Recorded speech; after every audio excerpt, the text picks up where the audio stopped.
Bonjour à toutes et à tous et bienvenue dans ce podcast enregistré en partenariat avec Lily. Le parcours de soins d'une femme atteinte de cancer du sein est jalonné de rendez-vous médicaux. Mais la prise en charge d'un cancer ne s'arrête pas au traitement de la maladie seulement. En effet, d'autres soins, que l'on appelle les soins de support, répondent à des besoins qui peuvent survenir pendant le parcours de soins, comme par exemple la prise en compte de différentes difficultés physiques, psychiques ou sociales. Lors de cette série de podcasts Symbiose, nous allons découvrir ensemble des soins de support que vous ne connaissez probablement pas encore.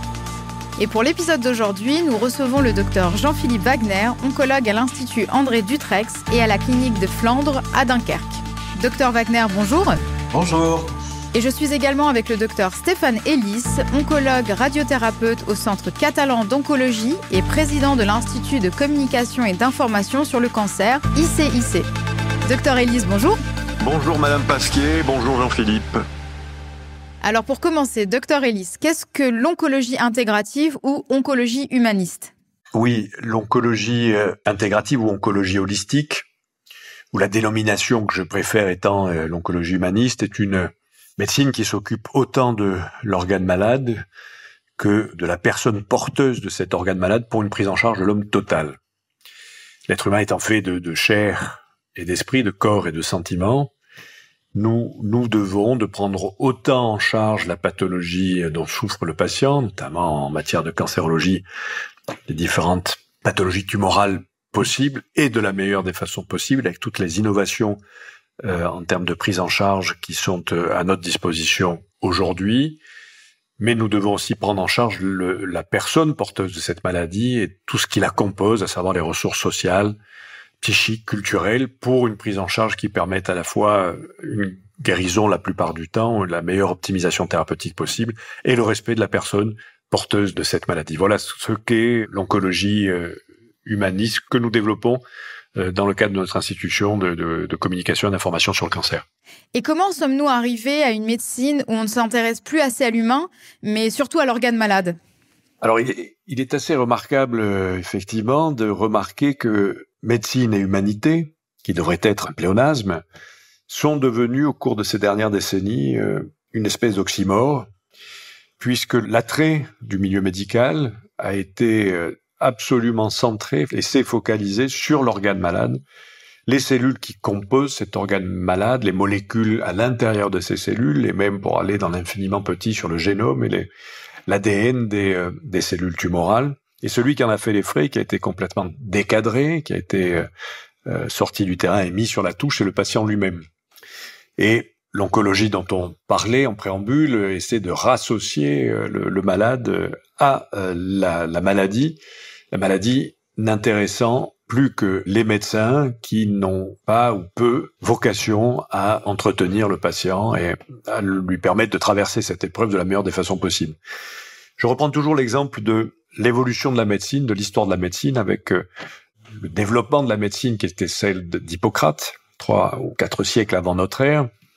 Et Hippocrate a eu le mérite de sortir de la médecine des systèmes philosophiques ou religieux pour en faire un système à part entière, a compris que le corps pouvait, selon certains dérèglements, conduire à des pathologies ou à des maladies, alors qu'avant Hippocrate, on pensait que c'était un sortilège, un maléfice, une punition divine pour avoir péché.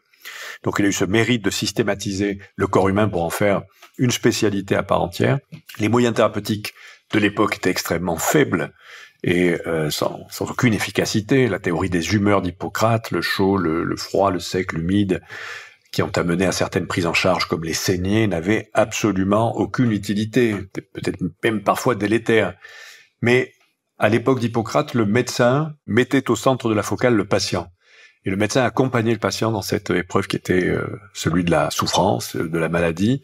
Il faisait du compagnonnage n'ayant rien d'autre à lui apporter, si ce n'est des prises en charge très inefficaces à l'époque. Et avec la progression et l'innovation dans la médecine, essentiellement au cours du XXe siècle, comme beaucoup d'innovations dans de très nombreux domaines, la focale s'est portée dans le milieu médical et dans le milieu de la recherche scientifique, essentiellement sur l'organe pathologique, et tant mieux, puisque ça nous a permis des révolutions thérapeutiques, des innovations de rupture, de l'ultra-personnalisation, une réduction des effets secondaires. Beaucoup d'innovations ont été apportées par le développement de la recherche scientifique.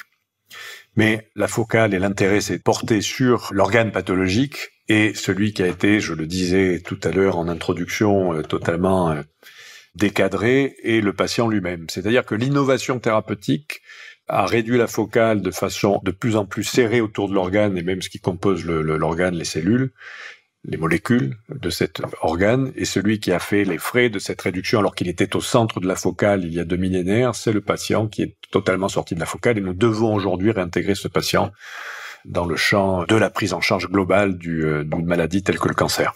Voilà, c'est mon interprétation en tout cas. Docteur Wagner, comment peut-on appliquer ce concept au quotidien dans le parcours de santé d'une femme atteinte d'un cancer du sein ? Je suis tout à fait d'accord avec ce que vient de dire Stéphane. Je vais le résumer simplement en disant que pendant trop longtemps, on a traité la tumeur et pas la personne autour de la tumeur.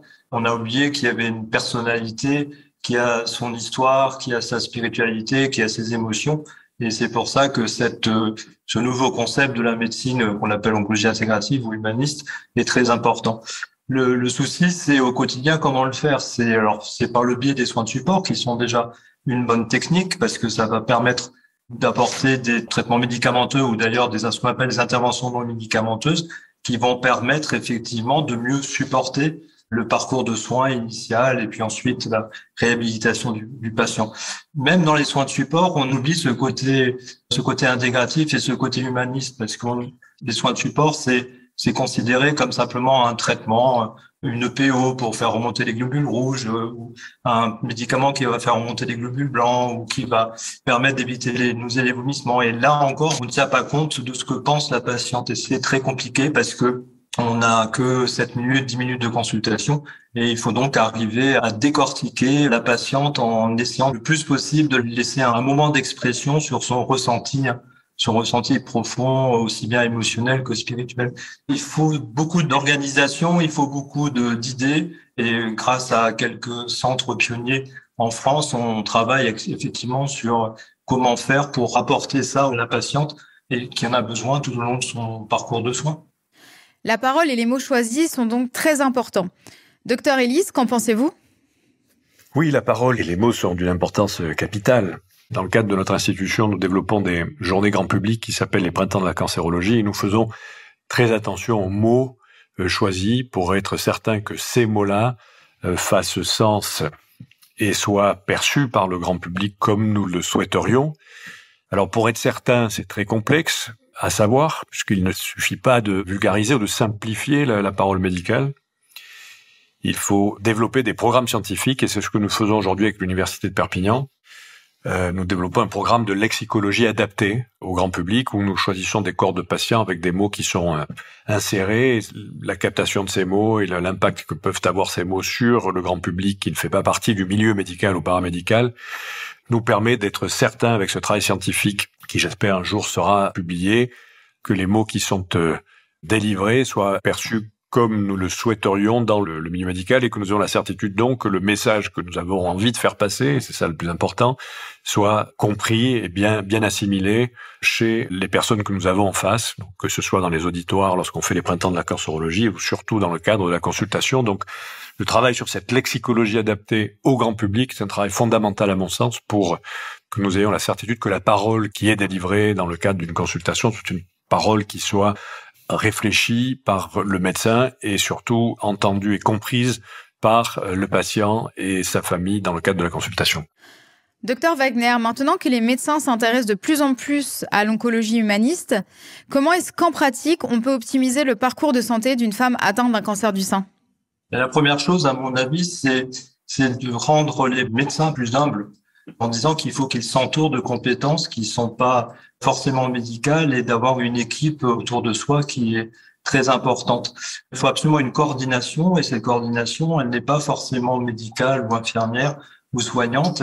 Nous, à Dunkerque, nous avons fait le choix de faire cette coordination par une patiente partenaire, une patiente experte qui a été formée par un DU à la Sorbonne et qui va recevoir les patients qu'on lui adresse pour un premier temps d'écoute et de lui créer un parcours de soins. Alors, nous on appelle ça de soins de santé intégratifs parce que on va avoir recours parfois à des médicaments, mais surtout à des interventions non médicamenteuses qui vont avoir un impact sur le corps le mental et même le spirituel. Et donc, nous avons toute une gamme d'interventions non médicamenteuses qui vont pouvoir être proposées aux patients dans un parcours coordonné. Et je dis souvent, il y a des patientes qui ont besoin de faire du karaté et puis d'autres patientes qui ont besoin de faire de la méditation.